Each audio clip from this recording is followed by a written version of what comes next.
ዲሞክራሲ መልክ ቢኖራት ኑሮ ጀዋርን ነው የምትመስለው የምንለው በምክንያት ነው።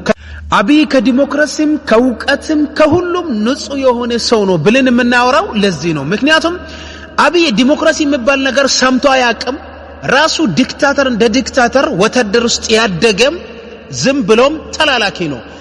ጀዋር ደግሞ ከዓለም ሁለተኛ ደረጃ ላይ የተቀመጠችውን ዩኒቨርሲቲ ውስጥ ተምሮም ራሱን ገንብቶ በእውቀት በልምድ ብዙ ኤክስፒሪየንስ ከሰበሰበ በኋላም ወደዚህ ወደ ፖለቲካ ገብቶም ከልጅነቱ ጀምሮም ፖለቲካ ውስጥ ያደገም ዲሞክራሲ ማለት ምን ማለት እንደሆነ ሀገር መገንባት ማለት ምን ማለት እንደሆነ ካወቀ በኋላ ነው ይሄ ሰው ወደዚህ ወደ ኢትዮጵያ የተመለሰው። እና ለዚህ ነው ጀዋርን ስትከተሉ ብትሰሙም ሀገርም ምንም ህዝብም አይጎዳም፣ ሀገርም አትጎዳም፣ ሀገራችን ልታድኑ ትችላላችሁ ብለን የምናወራው ለዚህ ነው።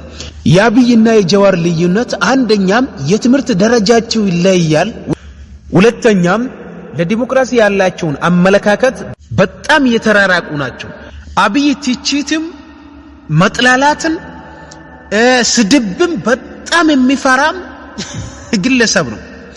ጀዋር ደግሞ ለዚህ ሁሉ መንገድ ከፍቶም የፈለገ ሰው ሊተቸኝ ይችላል፣ የፈለገ ሰው ሊሰድበኝ ይችላል፣ የፈለገ ሰው ሊያጥላለኝ ይችላል ብሎም የሚያምን ዲሞክራሲያዊ ግለሰብ ነው።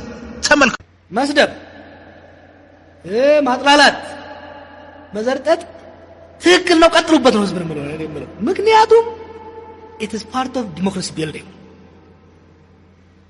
10 ሰው ከሰደበኝ 10 ሰው ሊያሞግሰኝ ይችላል። 10 ተሳዳቢዎችን አፋቸውን ሸብቤ ቃሊቲ ወርውሬ ከ10ሩ ጋር መጨፈር ኢትዮጵያን መግደል።